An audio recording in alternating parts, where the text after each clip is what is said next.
Tiger Woods versus Cameron Champ. Who has the better transition move? What's up, guys? It's your favorite Kiwicoach. Let's go do this thing. I'ma go as hard as I can, dog. Tell the Grim Reaper, come and take me. I'm not afraid of falling to the very bottom. No death, don't intimidate me. Alright, guys, so if you guys are new to Mike's OG Academy, we do everything you guys need to know about golf instruction, whether it be golf course vlogs, golf instructional videos like this one. Again, anything you guys need to know about golf instruction, we do it here. So if you guys haven't already, hit that little red subscribe button down there and you guys will be notified every time we drop a video. It was a rough couple years there. Very easy to fall off. It's hard to climb back up there and do it again. I played away from pain. There's no buzz unless I start making birdies. When you can combine that power with this kind of touch and feel, it's a deadly combination. Cameron Champ. So getting into this video, we're going to be talking about transitional ideas between these two players. So we have Tiger Woods on the left of the screen. This is his 97 win at the Masters. Sunday red. We got Cameron Champ over here on the right of the screen. This is in a studio, obviously different scenarios. Tiger Woods is playing Sunday, trying to win his first major ever. Cameron Champ is obviously just practicing, working on his golf swing.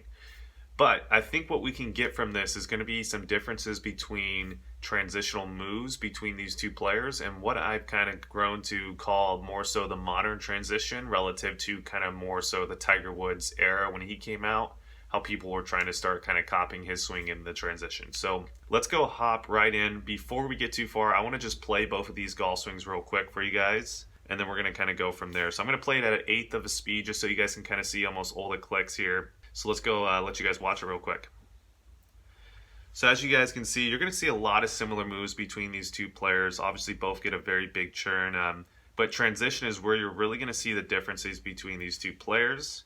Now, when you slow down this swing speed at an eighth of a speed, it's a little bit easier to kind of see the differences between these two players. But even at that speed, it's still a little bit tough to do. Unless you have a trained eye, it's tough to do, right? But we're going to kind of break these down at a micro level. And we're going to kind of start with both these players right around this position. And then we're going to kind of talk about the differences between the transitions. So let's go over Tiger Woods' first. Again, this is a slightly different transition than his 2000 move, even more so to his Hank Haney 2000 kind of four-ish move.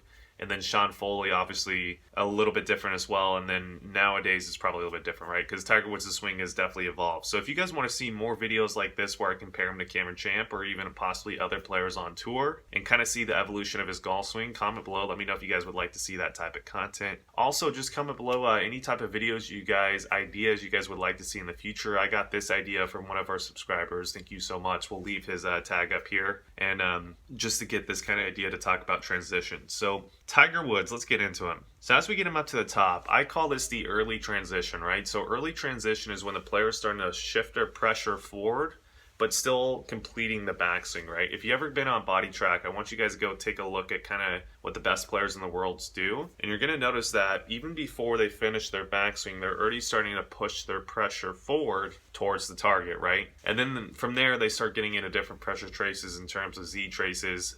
Most of the tour players, if almost all of them, have a Z trace. Basically that means is they're pushing pressure forward, then you start seeing it stabilize from here, and then if anything the pressure works backwards and then it works forward back again, right? That's kind of where they got the whole Z idea from. But anyways, besides that, let's go take a look at Tiger Woods' 97 transition. So as he gets up the top of the swing, we can kind of see that, right? The backswing is still getting completed, but he's already starting to push his pressure forward. Now, as we get through this click to this click, it's a small little click, but I think it's super important between the differences between these two players. I want you to start looking at his pelvis line, and I want you to kind of start looking at what he's doing here.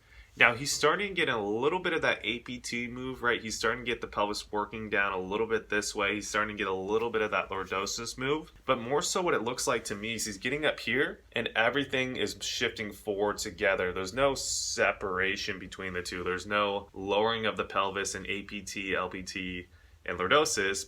Before he starts opening up the shoulders, it looks like everything just moves together in that initial transition part like that. Now, once we get past that little tiny transition part, we'll play it one more time so you guys can kind of see, and let's kind of just zoom in here on the pelvis line. But as you can see right there, guys, everything just kind of moves together in one piece. Right about here, we're going to start seeing that a little bit more APT, right? He's really starting to get into that anterior pelvic tilt. Then this is where we're really starting to see everything start opening up, right? He's really adding on that lordosis. The knee's starting to externally rotate. He's starting to kind of get into that squat move. Now from this position to this position, right, there's obviously, if we had a really kind of like a phantom camera, we could see a lot more positions in between that, but obviously we don't. We got these videos off Instagram. And back in 97, I don't know if they had phantom cameras, but this is where we're going to start seeing major differences. Now, early transition, we're going to see differences between the two players, but we're definitely going to see some big differences from this motion to this motion. So with Tiger Woods, as you can see, notice how his trail heel is starting to come off the ground as he's kicking that knee internal. So what that basically does is it raises the pelvis line a little bit early, and it starts getting him into this fashion.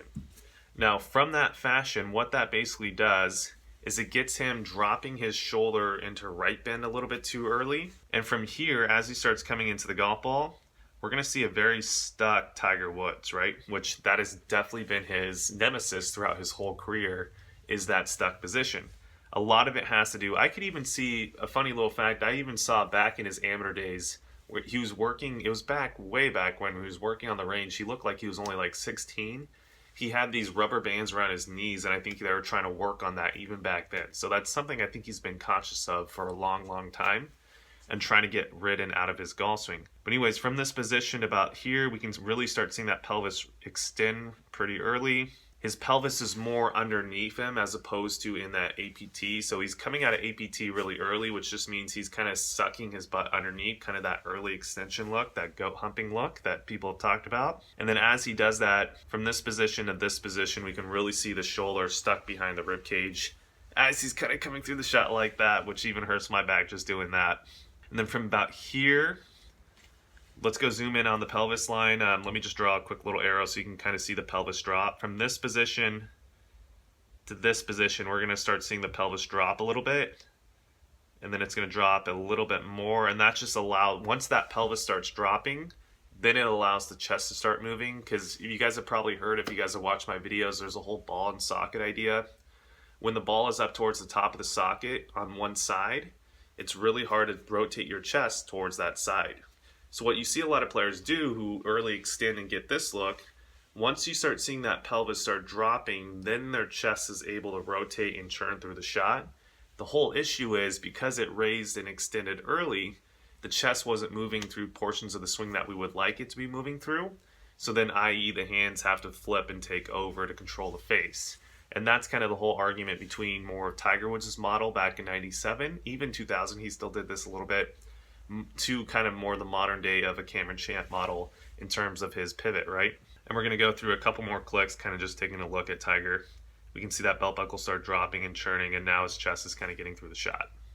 So that's Tiger Woods' transition, right? So we'll take him back up to right about here, and then let's get into, let's go break down Cameron Champ's now. So with Cameron Champ, what we're going to see is a subtly different move, right?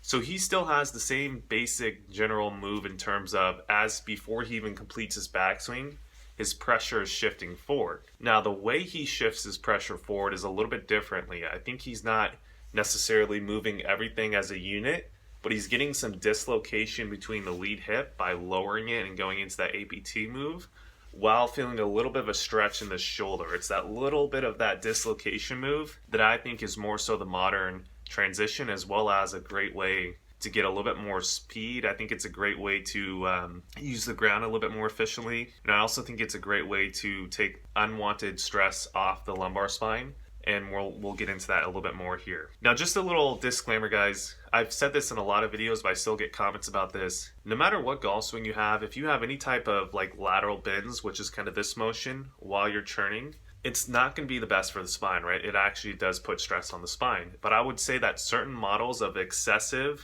lateral bends with pelvis lines that are more on the level side while you're trying to churn, that's when you're going to really, I would say that type of motion or model would expedite back pain more so than a model that doesn't do it as much. So again, guys, that's a great take-home point. No matter what swing you're going to do, you're going to have some potential of lumbar back pain. You are grinding down the cartilage a little bit with no matter if you have lateral bend and you're churning, going to do it. But if you can develop a golf swing that has a little bit less of that through certain parts of the golf swing, I think that that's going to be a little bit, not just even a little bit, I think it's going to be a lot more beneficial for you long term if you want to play golf and make it kind of your career. So anyways, getting back, hopping over to Cameron Champ.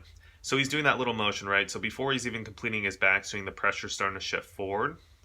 But I want you guys to zoom in right about here, and let's go, we're going to take a look at kind of his pelvis line.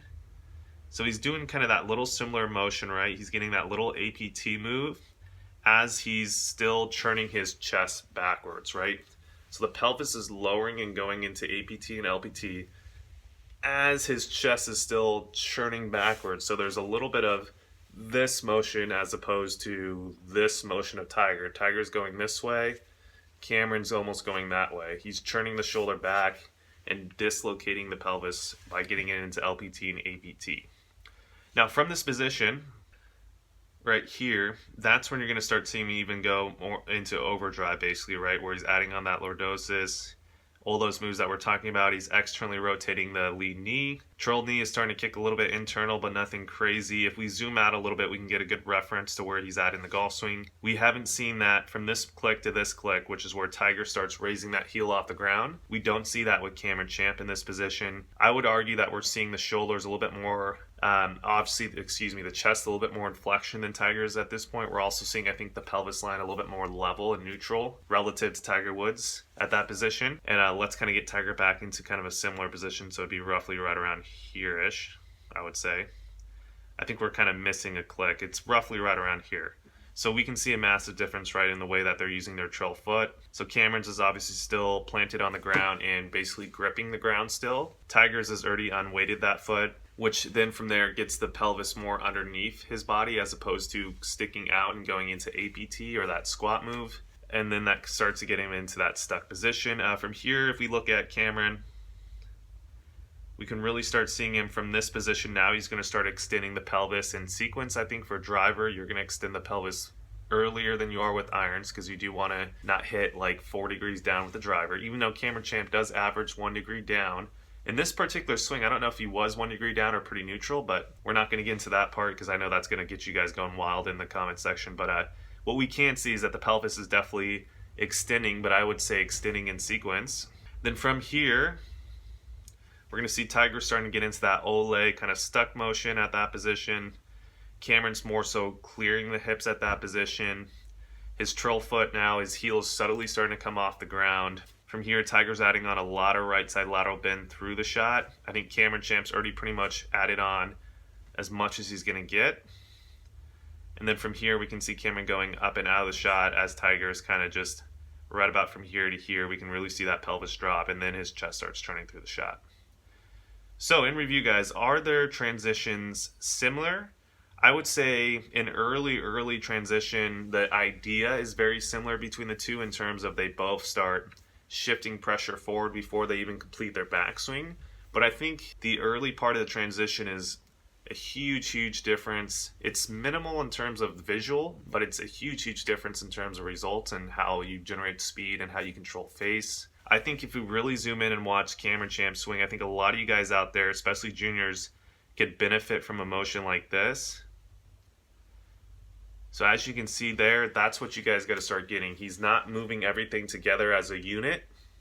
There's some dislocation between the pelvis and the shoulders. Now, obviously, for everyone watching out there, the average Joe, are they going to be able to get that type of separation? Absolutely not. Most people aren't mobile enough. Now, there's stretches and there's a bunch of, like, I know this guy, Golf X Fit, Key Young, who specializes in this. He gets a lot of just, I would call average Joe type of people getting into better positions through just workouts and getting a little bit more mobile. But just off of watching this video and you trying to go out there and do it, the average Joe isn't probably going to be able to do it, get anywhere near these types of positions that these players can do. So again, guys, I would highly recommend not to even try it because you're probably going to go out there and hurt yourselves. But for the juniors out there who are roughly around anywhere kind of from the 13-year-old to about even getting into after teenage years to about 25, 24, and even up maybe roughly around 32, 33 if you're still kind of relatively fit. If you guys are in those kind of age ranges and you want to get a little bit more distance and you guys are mobile enough to do it and you guys are slightly athletic, I think you guys got to get into more so the Cameron Champs model get that separation going, get that little shearing motion going on, and you guys are going to see a completely different way to come into the golf ball and to use the ground and just to control the club face. It's amazing at what type of shot patterns and what type of ball flights you guys can start getting when you really get this transition move dialed in, and you get a little bit more of kind of Cameron Champ's motion where you're getting that APT, LPT, lordosis feel as you start getting the legs to work a little bit better and you're not getting that knee to kick so far in and that heel lifting out the ground so early. All right, guys, so hopefully this video was insightful. That's pretty much all I wanted to talk about. If you want to see more videos between Tiger Woods versus Cameron Champ in the future, definitely let me know. I know this video was from 97, so if you guys want to watch possibly a 2000 swing, let me know in the comment section below how to get videos off of YouTube. I still don't quite know. I can go look it up probably on YouTube and figure it out. But for this particular one, we just did 97. I think you guys just take these points to home. It's going to help with some of you people out there. It's not going to help everyone out there who has it mobile enough to do it. But again, guys, I think this is very, very valuable information. Alright guys, so if you guys haven't already, smash that like button, leave me a comment, let me know how we did, and as always, hit that little red subscribe button. Alright guys, best of luck and play some golf out there. I'm sick of all the bullies, sick of all the classes. I am done dealing with all of the bitch assness. I am not a cool